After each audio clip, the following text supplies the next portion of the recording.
рӯзи 6 феврал дар қисми низомии 3501 риёсати қушунҳои дохилӣ вазорати корҳои дохилӣ воқеъ дар шаҳри Хуҷанд дар вазъияти тантанавӣ ба 74 сарбоз аз рӯи ихтисосҳои ошпаз, устои сартарош, устои барқ ва мутахассиси техникаи санитарӣ шаҳодатнома супорида шуд. Чорабинии мазкур бо иштироки сардори риёсати вазорати корҳои дохилӣ дар вилояти Суғд генерал-майёри милитсия Навҷувонов Абдулло Шамбиевич ва муовини фармондеҳи қушунҳои дохилии вазорати корҳои дохилӣ полковник Туразода Некрӯз Достон дар майдончаи сафорроии қисми ҳарбӣ сурат гирифт.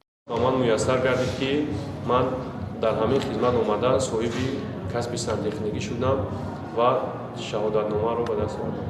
ҷоиз ба таъкид аст, ки соҳибкасб намудани сарбозон ҳангоми адои хизмат дастури асосгузори сулҳу ваҳдати миллӣ пешвои миллат президенти ҷумҳурии Тоҷикистон муҳтарам Эмомалӣ Раҳмон аст, ки ҳадафи он дар оянда ба шуғл фаро гирифтани ҷавонони қобили меҳнат мебошад.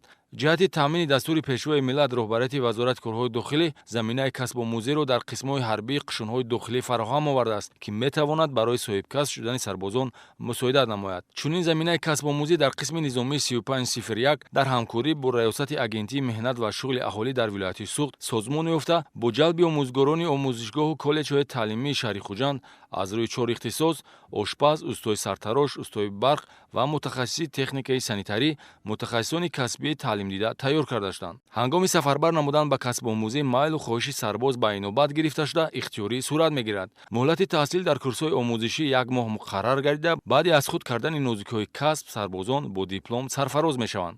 ман дар хурдӣ орзу доштам, ки касби электрикиро аз худ кунам ва хушбахтона ба ман муяссар гардид, ки соҳиби касби электрикӣ гаштам. баъди адои хизмат бо ин касби омӯхтам барои халқу ватани худ содиқона хизмат мекунам.